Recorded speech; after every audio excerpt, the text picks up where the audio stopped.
Asimismo, mi grupo está compuesto por mis compañeros Abraham Leguía Galpón, Isaías Rodríguez, Cristian Hurtado y mi persona Ángela Paredes. Bueno, ahora vamos a hacer vamos a evaluar el sistema de evaluación, el sistema de combustible de este motor que viene a ser el motor C13, para lo cual nosotros vamos a usar el IT. Como podemos ver, ya tenemos el sistema conectado, donde tenemos nuestro CAD Data Link, un adapter y el puerto serial. Vamos a usar el IT y las evaluaciones que nosotros vamos a realizar son la presión del combustible, temperatura del combustible, las RPM del motor y algunas otras más que están enfocados o relacionados con el sistema de combustible. Y estas evaluaciones lo vamos a hacer con el motor tanto a bajas RPM como en altas RPM.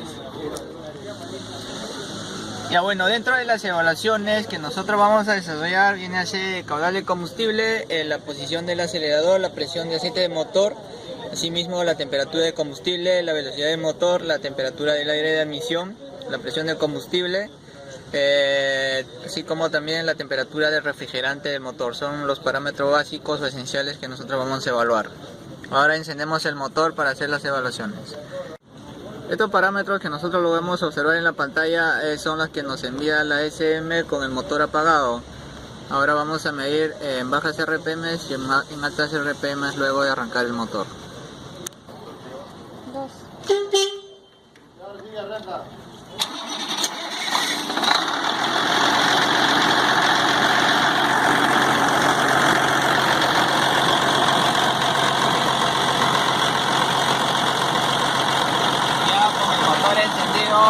Podemos ver los parámetros que se llegan a medir en bajas RPM.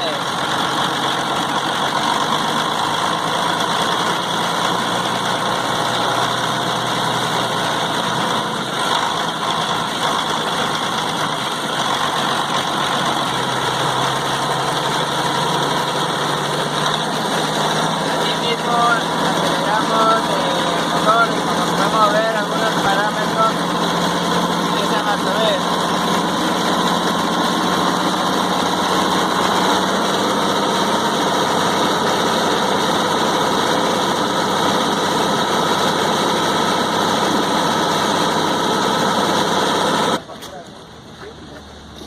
Ya con los resultados obtenidos, se llegaron a obtener los resultados con el motor apagado, el motor en bajas RPM y el motor en altas RPM. Nosotros hemos llegado a obtener ya el informe correspondiente y ya con estos resultados tenemos que comparar con el manual de servicio y verificar cuáles están dentro del rango especificado y cuáles no para poder hacer las evaluaciones correspondientes.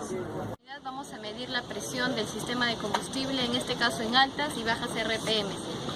Cabe resaltar que también vamos a tomar la temperatura, en este caso de nuestra bomba de engranaje, del filtro de combustible y nuestra línea de rotor, el cual vamos a compararlo con los valores del manual para ver si nuestro motor se encuentra en óptimas condiciones. Cabe resaltar además que vamos a encender el equipo y vamos a tomar los valores en baja en vacío. Para ello vamos a usar una maleta de presiones, el cual tiene que estar en el rango, en este caso de 0 a 140 PSI, puesto que no podemos usar un valor menos, ya que podríamos dañar nuestro componente, en este caso la maleta de presiones. Asimismo, vamos a colocar un trapo en lo que es el nipple de la toma de presiones, puesto que para evitar que el aceite salga y derrame al piso y bueno, nos ocasione una pérdida de trabajo.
sensores.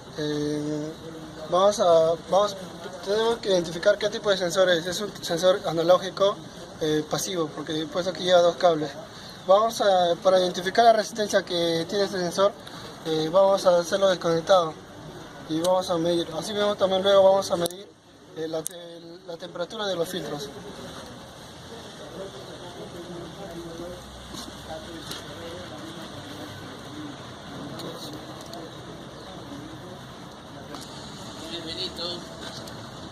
La resistencia que nos sale en el multímetro es de 0.8 kiloohmios.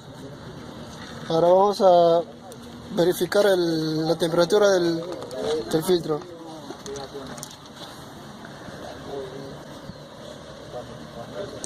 La temperatura del filtro nos sale 4.2 Celsius. Cuando procedemos a encender el motor, vamos a verificar el voltaje que le llega a dicho sensor. ¿Cómo varía eso? Y cómo funciona respecto al tiempo cuando le damos en calado.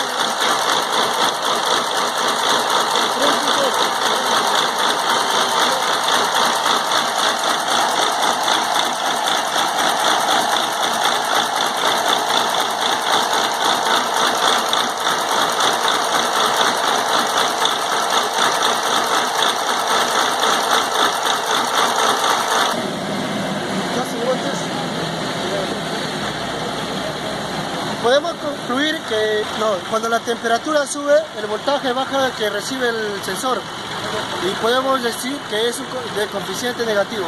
Yo les voy a explicar lo que viene a ser el sistema de combustible. Primero, antes de comenzar, comenzamos con el tanque de combustible. El tanque de combustible y el combustible pasará primero por un filtro primario con su separador de agua. Después pasaremos por una bomba que redireccionará el fluido hacia el filtro secundario, que normalmente es de 2 micras. Después tenemos la bomba de combustible, que enviará presurizará el combustible para la inyección. Asimismo tenemos una placa electrónica que nos permite controlar la presión de combustible que ingresará y la velocidad respecto a la velocidad del motor. También aquí tenemos otra línea de combustible que sirve para el encendido en precalentamiento. Es hidráulicamente accionado y electrónicamente controlado.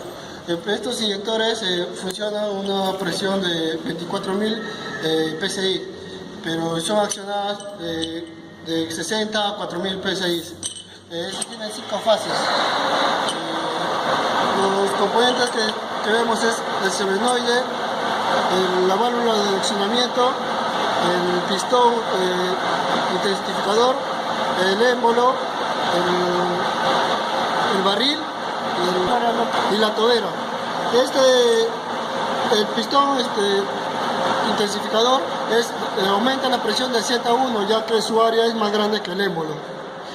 Mi compañero va a hablar sobre los 5 fases. En este caso el inyector HEUI tiene 5 fases de inyección. La primera es la preinyección, que consta cuando el solenoide esté desactivado y el resorte inducido esté extendido. Esto impide que se ejerza presión de combustible. La presión de combustible y la presión del aceite son las mismas, y por lo cual en la preinyección la presión del aceite es igual a la presión del combustible, por lo cual no se logra la inyección. Después de esta tenemos la inyección piloto. En esta se activa el solenoide y el resorte inducido permite la apertura del aceite, generando una mayor presión en el émbolo intensificador.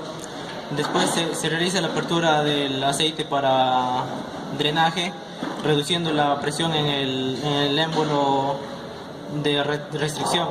permitiendo que el combustible pueda ser inyectado. Después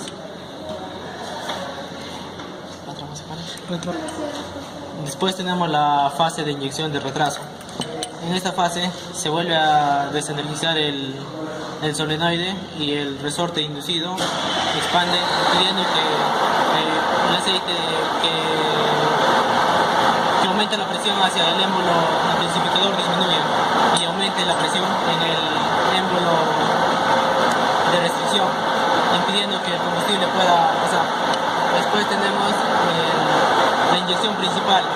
En esta parte el solenoide se vuelve a activar y el resorte inducido permite el paso del aceite aumentando la presión hacia el émbolo principal, al émbolo intensificador, permitiendo que el combustible sea inyectado una vez más. Por último, la fase de llenado, en el cual el solenoide se desactiva, permitiendo que el émbolo intensificador suba hacia arriba. En esa parte el combustible ingresa por estos orificios, permitiendo llenar la tobera. En este caso tenemos el sistema de inyección mecánica, el cual, como observamos, presenta un solenoide, el conjunto de la válvula y el inyector básicamente. Observamos acá que tenemos un resorte. Este resorte es accionado de forma mecánica por el eje de levas mediante el conjunto de balancines, el cual tiene 3 lóbulos. Un lóbulo para la válvula de admisión, otra para la válvula de escape y la tercera que viene a ser el lóbulo que va a impulsar al conjunto, en este caso conjunto tobera de nuestro inyector. Este inyector presenta 3 fases. La primera fase, que es la preinyección. Cuando hablamos de la preinyección, no tenemos ningún tipo de voltaje en lo que es el solenoide. Entonces este se encuentra cerrado, sin embargo ya hay combustible en la parte interna de nuestro inyector, es decir, en el cilindro. La fase de la inyección consta de que le llega una señal al solenoide por medio del SM. El SM para esto ya obtuvo señales de lo que es de los sensores, tanto de presión, temperatura, etcétera. Entonces va a suministrar que se abra el fluido para la inyección mediante la tobera, es decir, va a presurizar el combustible. Y finalmente tenemos la tercera fase, que viene a ser el llenado. Esto se produce cuando, por efecto del resorte, la tobera se cierra, en el cual el suministro de corriente se corta por medio del SM porque ya no va a inyectar combustible. Asimismo podemos observar que tiene 2 orines, el cual separa el combustible del aceite, puesto que de juntarse ambos componentes podrían hacer que nuestra inyección sea inadecuada, ocasionando que el rendimiento del motor sea deficiente. A la medición del sistema de presión, hemos observado al obtener los datos que hay un ligero desbalance. Básicamente en las revoluciones a bajas RPM de nuestro motor, ya que más o menos el rango de desviación era de 24 PSI. Por otro lado, la presión en altas RPM fue de acuerdo a lo especificado, ya que se encontraba en el rango de 90 a 95 PSI.